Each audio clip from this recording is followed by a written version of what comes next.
Ke-129, mendadak bijak. Apa yang diomongin sama Ning Ningrum? Tanya Hamad setibanya Baby di rumah. Jadi para pria itu rupanya sudah menunggu di rumah. Ceritanya Ustaz Rohim pulang ke rumah Pak Kiai dan kaget karena masih melihat Baby dan Dijah di sana. Lalu dia bilang kalau Gus Hanan dan Hamad sudah pulang dari tadi. Karena Ustaz Rohim masih muter dulu nyari makanan. Gorengan tahu walik. Katanya sih Ning Ningrum doyan. Ya jadilah Baby dan Dijah makan tahu walik dulu baru pulang. Mengenai pertanyaan ini, Baby yakin. Ini salah satu dari keponya Gus Hanan. Dia takut para wanita ini akan ngajakin camping lagi. Banyak. Mau mulai dari yang mana? Tanya Baby iseng. Ia senang melihat wajah suaminya yang begini. Menggemoykan. Salah satunya. Ada gak bagian ngajak pergi seminggu dari rumah? Ninggalin suami sendirian. Sindiran ini membuat Baby tak sanggup lagi menahan tawa. Buahahaha, gak ada kok. Tenang aja.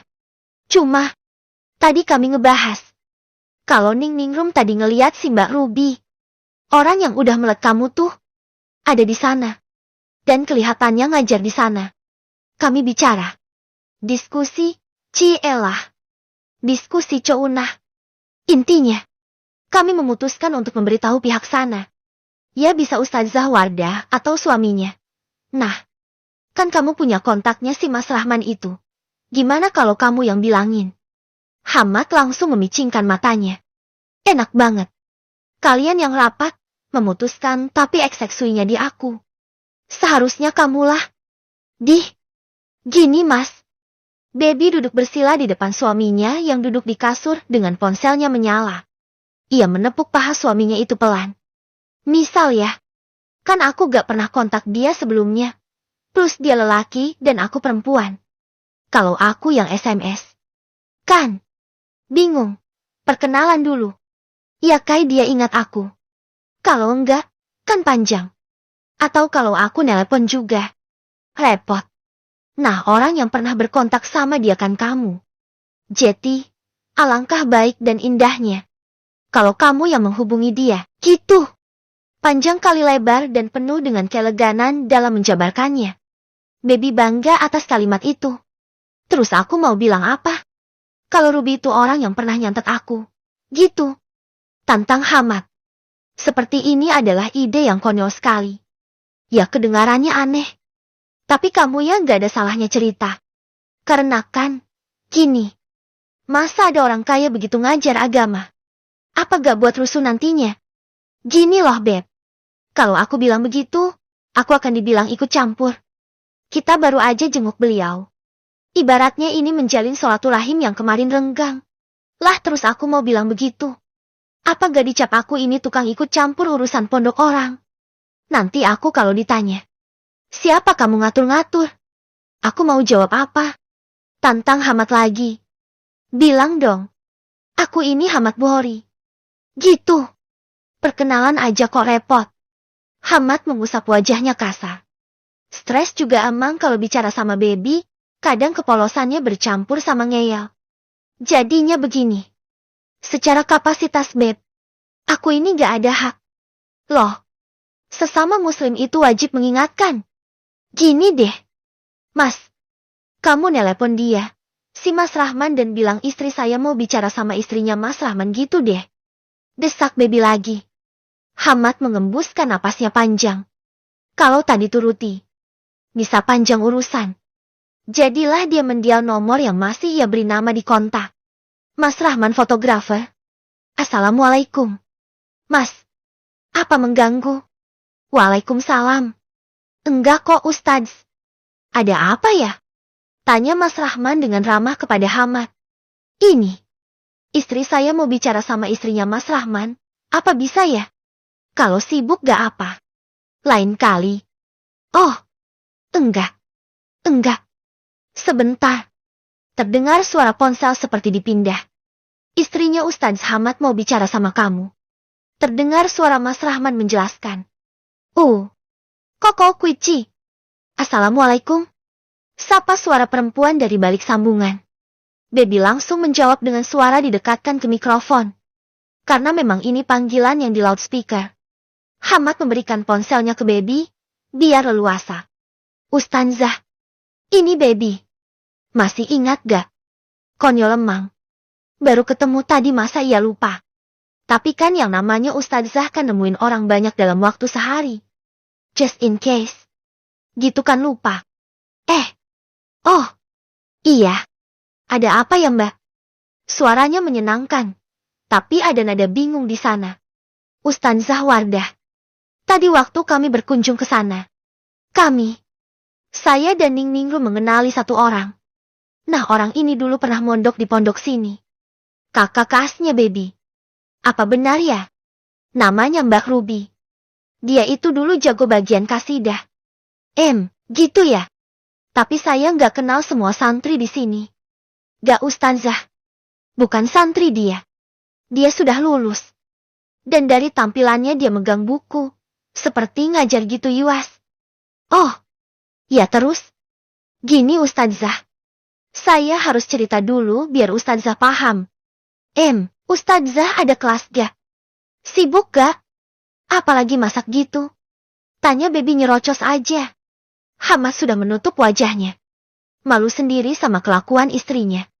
Bisa gitu. Nanya lagi masak apa gak sama orang lain. Hahaha. Enggak kok. Saya gak ngajar di sini Mbak. Saya ngajar ngaji anak kecil di TPK. Di sini hanya nemani paman saya. Kan sendirian. Oh. Iya. Hehehe. Gini Ustazah. Dulu ada kejadian. Mungkin Ustazah pernah dengar kalau Gus Malik juga pernah pergi ke sebuah desa yang bermasalah karena perdukunannya kentel. Nah ini berhubungan dengan hal itu. Saya pernah dengar. Tapi sekilas saja. Gini, Jeti suaminya baby. Ustadz Hamad itu balik dari sana dalam keadaan tidak sadar sempurna. Dia linglung. Lupa sama baby. Dia juga awalnya lupa sama semuanya. Dominan lupa dan gak suka sama baby sih. Ya Allah. Innalillahi. Kok saya gak tahu? Nah kan dia kaget. Alhamdulillah sekarang udah sembuh Ustazah. Berkat doa semuanya. Sekarang mah di dalam kepalanya isinya baby. Yang atas sama yang bawah. Setelah bicara ini baby kena cubit di perut oleh Hamad. Oh, maaf. Kok bisa kamu ngomong begitu sama Ustazah? Omel Hamad berbisik dengan melotot. Menyeramkan. Maaf ya Ustazah. Saya keceplosan. Beneran. Maaf banget deh. Gak apa. Terus gimana Mbak? Nah, setelah beberapa lama dia sadar dan kok kelihatan sendiri tabirnya. Orang yang ngelakuin ini semua adalah Mbak Ruby itu. Jadi kronologisnya. Kurang lebih adalah. Mas Hamad kan ke desa itu. Dia juga diserang terus kan. Mungkin pas dia kelelahan dan sedikit lengah. Karena di perjalanan mau pulang. Dia kenalah sihir lainnya. Jadi udah dia diserang terus sama si dukun di desa itu. Dia bilang sakit di dada. Terus kena lagi serangan pelet. Kenalah dia. Walau gak sepenuhnya. Saya detailnya gak paham Ustazah. Masalahnya saya gak mendalami perdukunan. Dan bukan dukun juga. Intinya. Peletnya itu bekerja separuh. Dia cuma lupa sama baby dan orang tertentu aja. Dan di mimpinya didatangi sama sosok orang yang ngirim pelet itu. Orang itu Mbak Ruby. Karena Mas Hamad mengenali dia di mimpi itu. Astagfirullah. Lalu apa yang harus saya lakukan? Kalau orang itu ada di sini? Tanya Ustazah Wardah. Hanya saran Ustazah. Jangan biarkan dia ngajar. Takutnya malah ngajar yang gak beres. Kan menyeramkan dia kalau punya pengikut. Terus, ini ada dugaan juga sih, dari Ning Ningrum. Gak tahu benar apa enggak. Karena di sini dia berusaha masuk ngajar juga tapi selalu ditolak. Jadi dulu setelah lulus dia ngajar kasidah doang. Kayak ekskul. Ning Ningrum berkesimpulan kalau secara keilmuan seharusnya dia nggak bisa ngajar apapun. Jadi mungkin ada orang dalam yang masukin dia. Kayaknya masih ada hubungan famili sama Pak Kiai. Maaf loh Ustazah. Ngapunten. Dengan sopan baby mengucap kata terakhir. Karena ini sifatnya sensitif. Gak apa saya yang seharusnya terima kasih. Tapi saya memang gak kenal. Gak ingat juga nama itu. Kalau melihat orangnya mungkin ingat. Tapi kalau setahu saya, Dari pihak Pak Kiai. Paman, itu gak ada famili. Mungkin dari almarhum bibi. Kebetulan saya ponakannya paman. Jadi keluarga dari paman insya Allah saya kenal. Dan kebetulan juga gak banyak yang di sini. Kebanyakan di Madura dan di Probolinggo. Gitu ya Ustazah. Saya ini ngasih tahu info ini bukan karena mau ikut campur. Hanya saya, sebagai seorang muslim seperti mendapat teguran untuk memberitahu hal ini. Karena kalau terjadi apa-apa, jiwa saya pasti akan merasa bersalah. Jelas baby dengan bijak. Dia aja ngerasa kalimatnya sempurna dan elegan sekali. Hamad. Tahu Hamad ngapain sekarang? Dia ngakak sambil megangin perut. Dih. Gak tahu aja istrinya pinter birokrasi. Otaknya cerdas untuk sebuah negosiasi.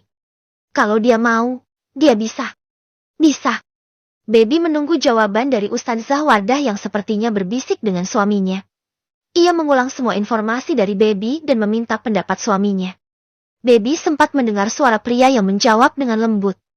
Ah, ini suara suaminya yang kokwit itu. Kita cari tahu. Nanti aku bantuin kok. Bilang aja nanti dikabari lagi. Gitu. Suaranya itu loh. Yang dalam-dalam tapi lembut. Mbak Baby. Biar di sini dicari tahu. Tapi terima kasih banyak atas informasinya. Saya terima kasih sangat banyak. Duh. Ustazah. Jangan sungkanlah. Kita kan prain. Balas Baby dan dapat lirikan sarkas dari Hamad. Sirik aja dia. Haha. Makasih loh. Saya jarang punya prain. Balas Ustazah itu dan mengakhiri panggilan begitu saja. Oh ya Mas.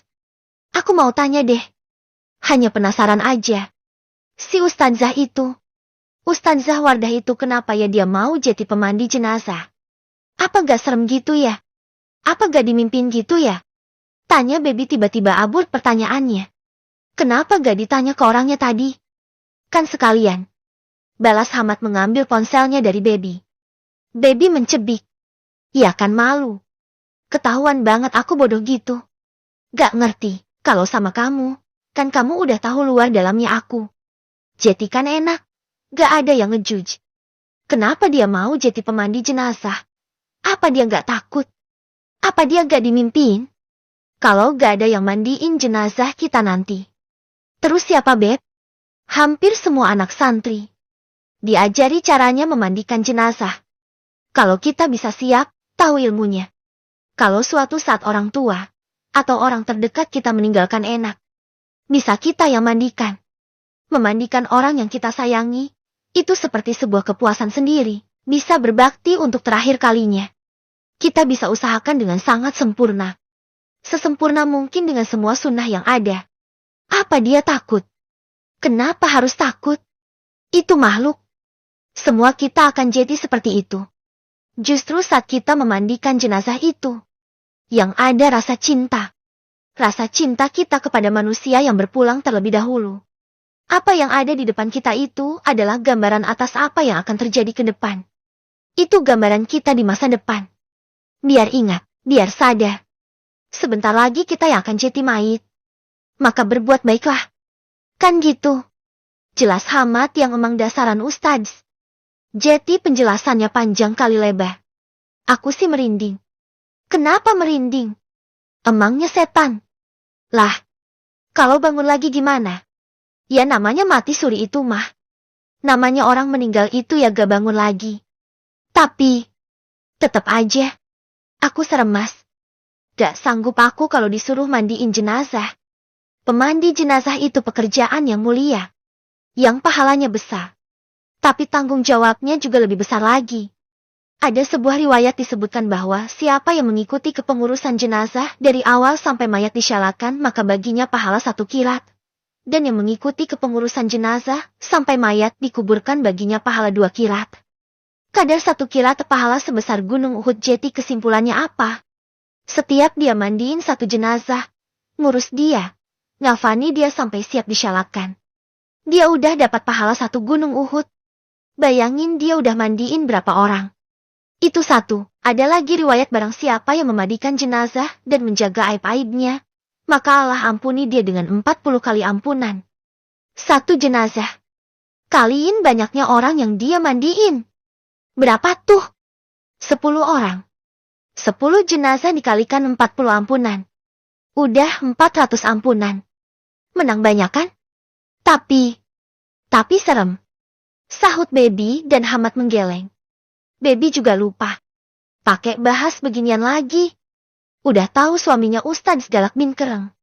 Kalau udah menyangkut urusan beginian, bisa kuliah lebih dari 7 menit ini. 1 jam jeti kalau dijabanin. Bukan gitu. Orang yang memandikan jenazah itu harus rapat mulutnya, jaga hatinya. Gak boleh sampai keluar ucapan mengenai jenazah yang aib. Diam. Kepada siapapun diam. Kepada dirinya sendiri. Diam. Diam maksudnya gak ngerasani. Makanya disarankan. Saat memandikan jenazah, yang mandiin ini. Di dalam hatinya. Kepalanya fokus pada bacaan, ya misal niat. Atau saat gak baca niat untuk mandiin. Mensucikan si jenazah. Dia baca wirid, ya sholawat. Atau bacaan lainnya. Jadi pikirannya gak kemana-mana. Gak rasan-rasan. Gak ngomongin. Apa ya? Ngegerunda. Jadi pemandi jenazah yang baik itu syaratnya banyak. 1, dia menjalankan wajibnya, kalau bisa sunahnya. Sunah-sunah dalam memandikan jenazah. Itu banyak. Lalu dia jaga aib, jaga hati, dan melengkapi semuanya. Di balik pekerjaan yang super mulia itu, ada kewajiban yang super mulia juga. Jujur aja, aku sama Ustadzah Wardah itu. Hamad memberikan jempolnya. Salut, kagum, takjub. Tapi gak naksir, kan? Sahut Baby mencebik. Ya enggak lah.